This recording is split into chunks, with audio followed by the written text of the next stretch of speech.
And I promise you that that guy is not in a very happy place in the astral world. He's in a hell-type environment because I believe he was killed on sight. And he shot a policeman 9 times. And bless that policeman for being so kind that he wanted to go in there and save as many people as possible and get this guy. So our prayers go out to his family and to all the families of the people who were murdered and traumatized.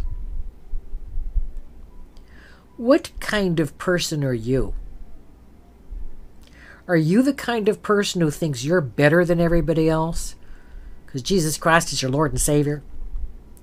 Or because Muhammad told me to? Or the Torah told me to, which is the first 4 parts of the Old Testament? Or you have to be Catholic to go to heaven, so therefore everybody else is garbage? Is that the kind of person you are? Then maybe you shouldn't be listening to this kind of program, although you need it. Maybe you shouldn't be listening. Because we talk about kindness and graciousness and how to be a better soul, and how to be a better soul on this planet, and how to treat people kindly with graciousness. If you get tired of hearing the word graciousness, that's too bad, because it's not ingrained enough in our society. And a lot of atheists think that how could there be a God if God allows people like this to do these kinds of things? Why would children die in car accidents? Well, kids die in car accidents a lot of times because their own fault. They don't know how to handle a car. You're too young to drive at 15 and 16. Sorry, but you are. You don't have the kind of mental capacity to understand what a machine with that kind of power can do. And that you can't stop on a dime when you're driving 50 miles an hour. Only when you're driving 10. And you can't drink and drive. But they see their parents do it, so they figure, what the heck? Although everybody across the planet knows you don't get in a car and drive it if you have had even 1 beer. But they do anyway. So if you're thinking you're better than others, and also if you're the kind of person that this individual in this article is calling the nuns, N-O-N-E-S, that they don't want any kind of religion, and that a God that you constantly have to fear couldn't possibly exist, I agree with him. You don't have to fear God, you have to fear yourself and the ramifications when you die. Because you're going to be put in a room, so to speak. My Father's house has many mansions. You're going to be put in a room with others like you. And you're going to relive the experiences of hell that you created here on earth. You're in for a very unhappy time for quite a long time. So he was saying he looks for a concept of God or a higher being that is kind, that is fair, that is just. God doesn't make war, humans make war. The vibration on the planet allows certain diseases to affect children, like childhood leukemia, like certain muscular dystrophies, etc. That is the karma on the planet. And remember, your genetics reflects your soul's lessons, not the other way around. God doesn't kill you off. God doesn't kill you on a speedboat. You killed you on a speedboat because you were speeding. God doesn't run around creating car accidents. You do. Or the nut in the other car does. God doesn't create hateful people. They're inspired, they're angry, they're hateful for whatever happened to them earlier in life, and they find other hateful people, and they use an outlet of hate to justify that hate and to get even.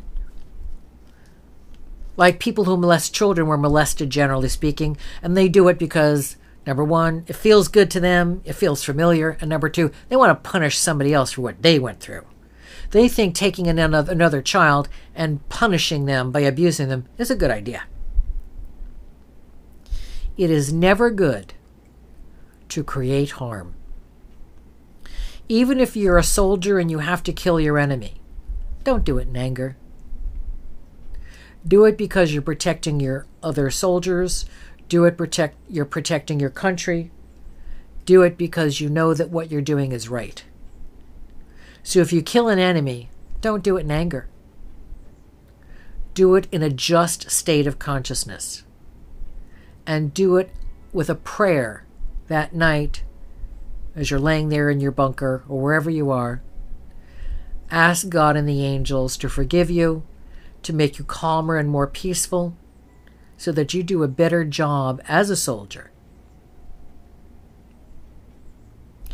If you are a nurse or a doctor and you lose a patient, and you did everything humanly possible and you know that you're highly qualified, send that person light that night when you're doing your prayers and meditations. And everybody should do prayers and meditations.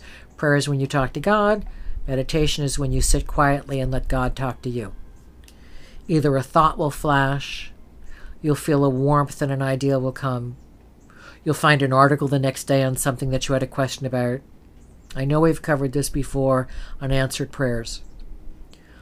Always behave with kindness and graciousness, regardless of what your job is, regardless of how exhausting some of the patients or some of the clients that you have to deal with may be. Say, you know what, maybe they're alone in the world and they have nobody else to talk to. Put yourself in their position.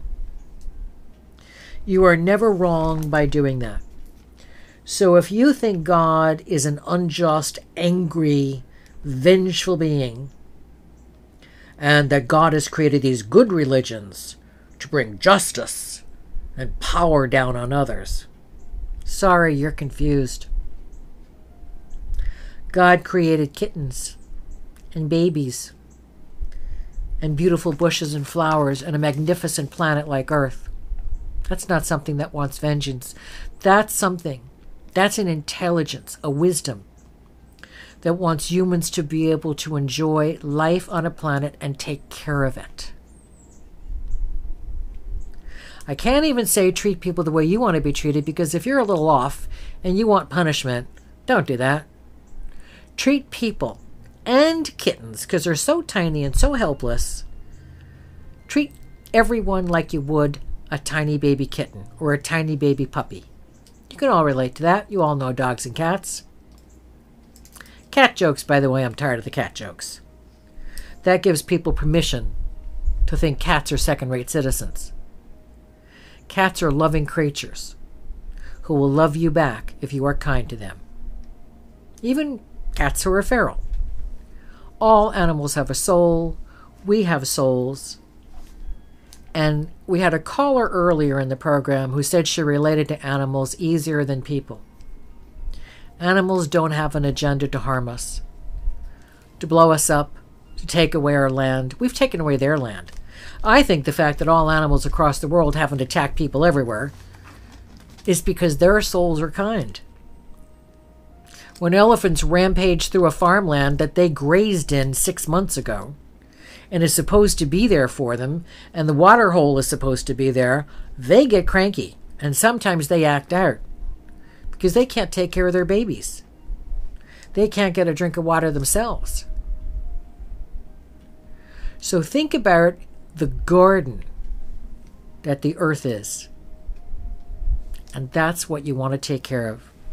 And remember, if you just open up your hearts and minds to God's universal truth, you will know that God and the angels are always with you. I'm Linda Bennett, Metaphysically Speaking. See you next time.